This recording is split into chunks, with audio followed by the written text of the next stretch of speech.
ngayon, magluluto na naman ako ng ulam namin ngayong gabi. So, meron tayong monggo dito.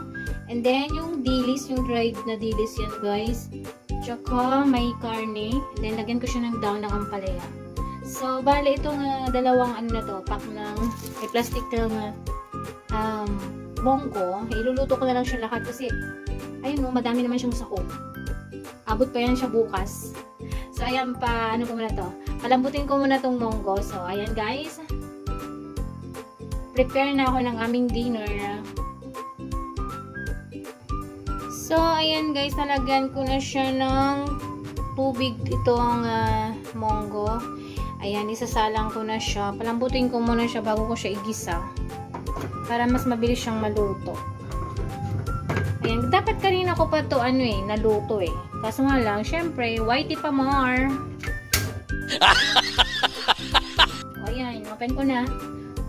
Bilisan mo maluto Nilagyan ko nga pala yan ng asin.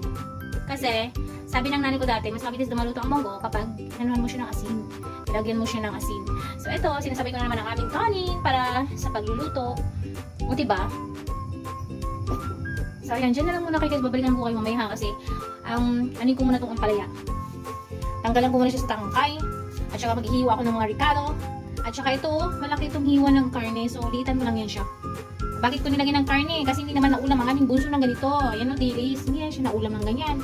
So, sasawagan ko lang siya ng karne. Konti lang naman yan. Worth 50. O, diba? Lang. So, ayan. Back na ako mamaya. Ako ay maghahanda muna. Ayan, nahihanda ko na po ang mga isasawag at saka yung ricado natin. Ayan, nahiwa-hiwa ko na rin yung karne natin guys. Ayan, nagulat ako ng ulan. O, diba, narinig yung ba ang lakas ng ulan? Tamang-tama yung niluluto ko. Tamang-tama sa malamig na panahon. Ang ulam natin is monggo. Kumukulo pa lang siya. O, diba, palambutin ko pa yan. Naulan na.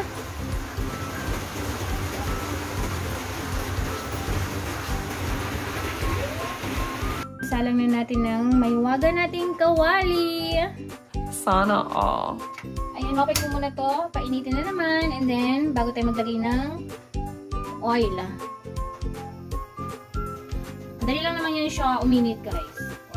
Na-observe na yung mga tubig-tubig. Sa mga nag-aalala masyado sa aking kawali, ayan, wag po kayong mag-alala. Iingatan ko po ito para sa inyo. Charot! Ayan, kasi ayoko rin siyang magasgasan, guys. Kasi wala talaga akong maywagang sandok pa eh.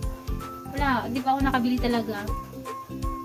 Musok-usok na siya. Ayan, lagyan ko na siya ng oil. Ayan. Ayan, pakulo pa lang yung ano natin. Ayan, di pa siya malambot.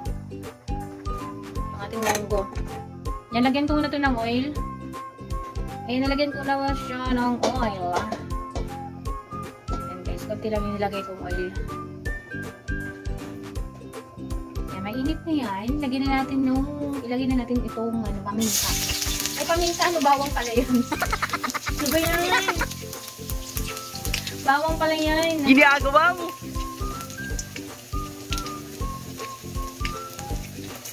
Ako ay nalilito na. Nagugutom na kasi ako. Ayan, dyan na lang siya ba? Hindi ko siya binitiin kung aking isangko. Kaya, ingatan ko siya. Yung aking kawali na hindi magasgasan. Ayan, i-toasted ko na naman siya. Kasi baka makain na naman ang aking baby kung paminta na naman. Bawang pala. Bawang. Matalsik. Nalalsikan ako.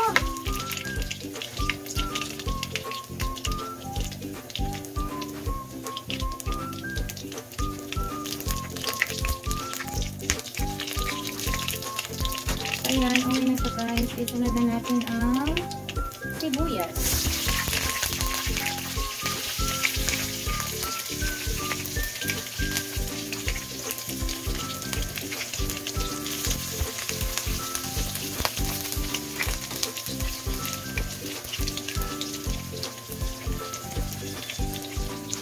Ayan guys, okay na siya. Lagyan na natin yung karne. Konting karne lang yan. Ang sahog.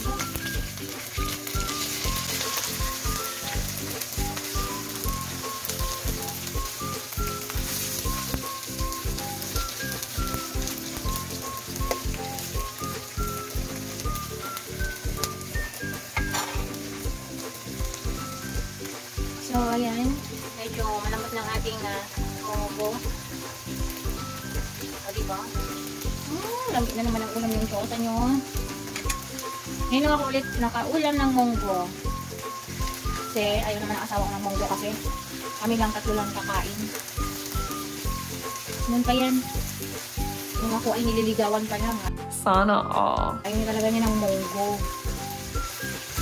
Pakainin mo na lang yan siya ng tuyo. Pag lang munggo. Ewan ko ba?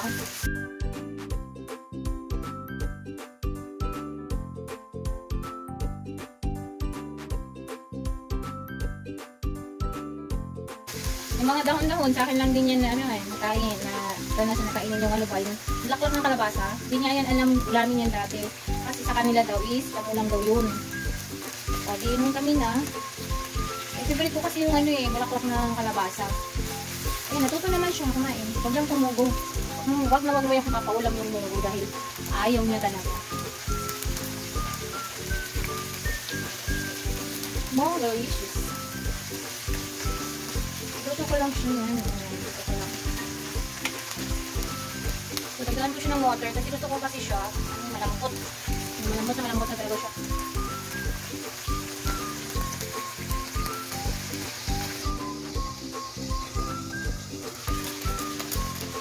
Uy, okay na siya.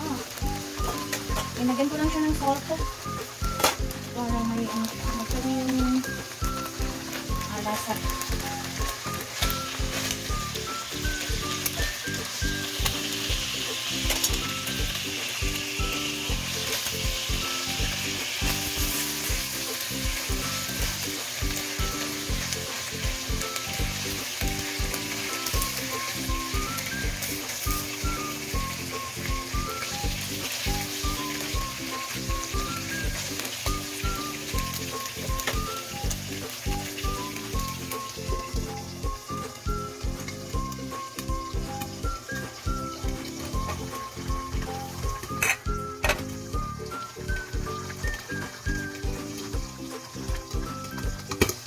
Uy, buti nakatakip. Ako, natalsikan na naman sana ako.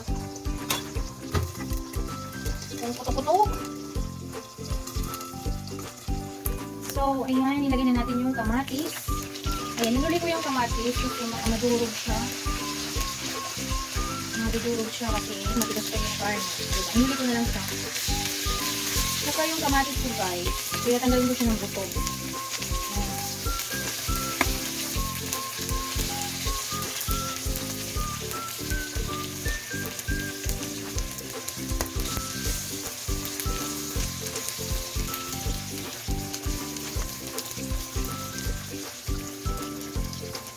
Uy, hindi yan sunog guys ha.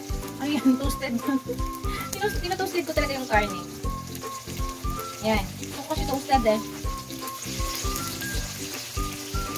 Then pwede rin natin ilagay na yung ang ating dilis. Nasawag na natin yung dilis. Subasan ko na yan. Sangat na ganito.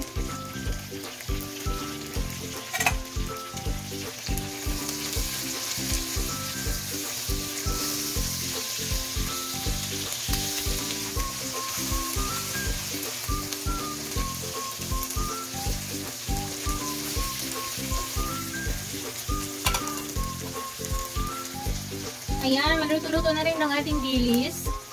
Kaya kapag luto na yan, saka na natin ilagay yung dito yung munggo natin guys. Ang bango ng dilis. Grabe.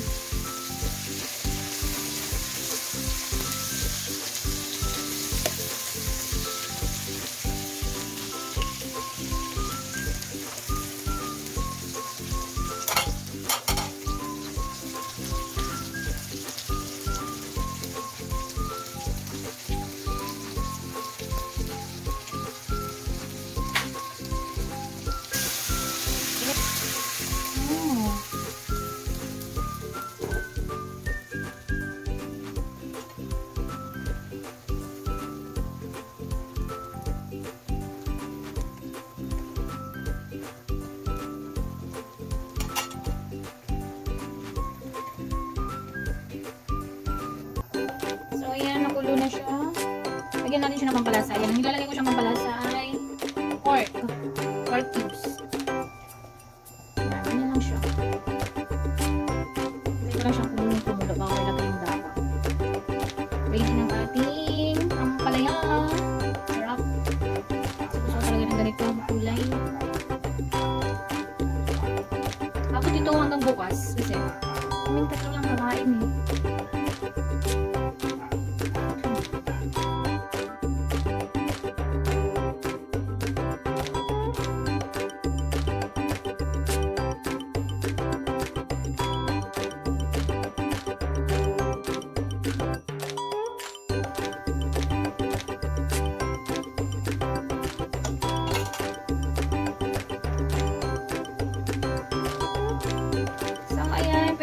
Ilagay ang ampalaya. Yan daw ng ampalaya. Okay na yan siya guys. Yan. Kunting magic sarap. Lagyan ko lang siya.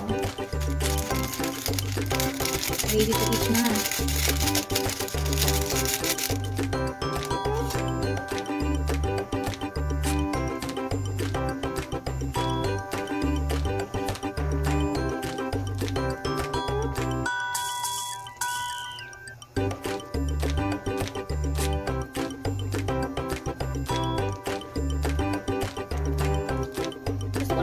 Sa mongol lutos. Medyo siya malapot. Kasi yan, yung malapot yung pinakasabaw niya, yung pinakasabaw niya. So, okay na. Kakain na tayo.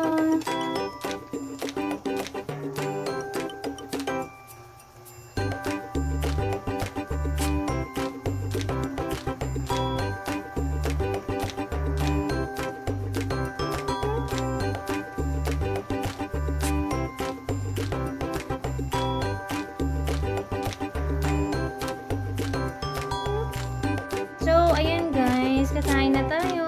Luto ng ating ulam, monggo with ampalaya,